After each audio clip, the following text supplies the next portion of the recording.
Hello students, welcome to DIPS YouTube channel. Students, when you get compliment about your smile, I hope you all feel amazing. But do you know how important is to keep your teeth healthy and beautiful? In today's topic, we will discuss what can adults do to maintain good oral health. So let's get started. You can keep your teeth for your lifetime. Here are something you can do to maintain a healthy mouth and strong teeth. Drink fluoridated water and brush with fluoride toothpaste. Practice good oral hygiene. Brush teeth thoroughly twice a day and floss daily between the teeth to remove dental plaque. Visit your dentist at least once a year, even if you have no natural teeth or have dentures. Do not use any tobacco product. If you smoke, then quit.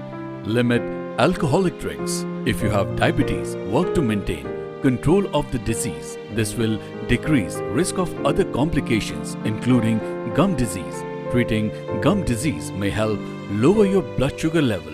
If your medications causes dry mouth, ask your doctor for a different medication that may not cause the condition. If dry mouth cannot be avoided, drink plenty of water. Chew sugarless gums and avoid tobacco products and alcohol.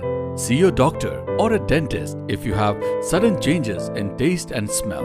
When acting as a caretaker, help older individuals brush and floss their teeth if they are not able to perform these activities independently. This is all for this video. Thank you for watching and have a great smile.